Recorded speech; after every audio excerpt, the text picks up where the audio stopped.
University police స్టేషన్లో భానుప్రకాష్ రెడ్డి ఇచ్చిన ఫిర్యాదులపైన ఆగమేఘాలపైన case పెట్టున్నారు. దీన్ని ఏ విధంగా చూడాలి? కూటమి ప్రభుత్వం మా మీద ఎంతగా కక్ష కట్టింది, మేము జరుగుతున్నటువంటి దానిని మీద ప్రశ్న వేస్తే దానికి సరైనటువంటి సమాధానం చెప్పకుండా మత సంబంధమైనటువంటి సున్నిత అంశాలలో రెచ్చగొట్టే విధంగా వ్యవహరించినట్టుగా మా మీద తప్పుడు ఫిర్యాదు ఇచ్చి టీటీడీకి సంబంధించిన బోర్డు సభ్యుడు ఒకరు కేసు పెట్టినంత మాత్రాన నేను ధర్మం వైపు నిలబడకుండా పోవటం అన్నది ఎట్టి పరిస్థితుల్లోనూ జరగదు. నేను ఉద్యమాల నుంచి వచ్చినటువంటి వాడిని. న్యాయం ఏ వైపున ఉన్నది ఆ న్యాయం పక్కన నిలబడటానికి నేను ఎంతకైనా కూడా ముందుకు వెళ్తా. నా మీద ఈ కేసు ఒకటి కాదు, ఇలాంటివి మరో 100 పెట్టినా టీటీడీలో కావచ్చు, ప్రభుత్వంలో కావచ్చును, ఏ తప్పు జరిగినా ప్రతిపక్ష పార్టీకి సంబంధించినటువంటి వ్యక్తిగా నేను ఖచ్చితంగా నిలదీస్తూనే ఉంటాను. అందులోనూ కూడా దేవునికి సంబంధించినటువంటి విషయంలో చాలా గొప్పలు చెప్పుకునేటువంటి మీ కూటమి పాలనలో జరుగుతున్నటువంటి అరాచకాలను ప్రశ్నించకపోతే అది పాపమవుతుంది.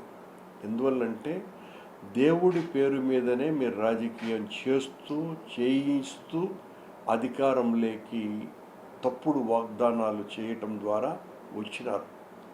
అలాంటి మీరు భగవంతుణ్ణి అడ్డం పెట్టుకొని ఈ ఘోరాలు చేస్తూ ఉంటే ప్రశ్నించకూడదు అని అనుకుంటే, ప్రశ్నించే గొంతుక అయ్యుండి కూడా ఆ గొంతుకను మూగ చేస్తే అది నేరగ్రస్తమవుతుంది, పాపగ్రస్తమవుతుంది. కనుక ఆ పాపం నేను చెయ్యను. ఖచ్చితంగా ప్రశ్నిస్తూనే ఉంటాను. ప్రజాస్వామ్యబద్ధంగా మీ తప్పుల్ని ఎత్తి చూపుతూనే ఉంటాను.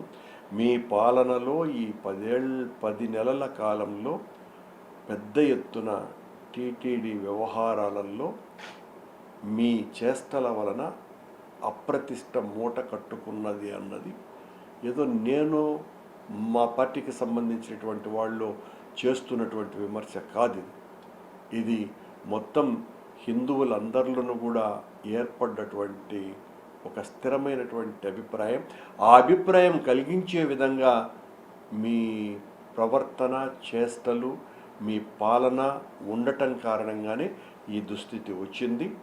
అదేదో నేను చాలా నేరగ్రస్తుడైనట్టు, నేరం చేసినట్టుగా, ఏదో హిందూ మతాన్నంతా కూడా విధ్వంసం చేయటానికే నేను పూనుకున్నట్టుగా మీరు ప్రకటనలు ఇచ్చో, లేకపోతే నా మీద వ్యక్తిగత దాడి చేస్తేనో, నా వ్యక్తిగత హననానికి పాల్పడితేనో, లేదా నన్ను పోలీసుల నిర్బంధములోకి తీసుకుంటేనో, తప్పుడు కేసులు బనాయిస్తేనో భయపడతాను అని అనుకుంటే అది మీ భ్రమ తప్ప మరొకటి కాదని, మీరు మరిన్ని కేసులు పెట్టుకోండి. మీరు ఎన్ని కేసులు పెట్టుకున్నా నా ప్రశ్నించేటువంటి స్వభావం ఆగదు. మీ తప్పుల్ని ఎత్తి చూపుతూనే ఉంటాను. మీరు చేస్తున్నటువంటి ఈ అరాచకాల మీద పోరాటం సాగిస్తూనే ఉంటాను.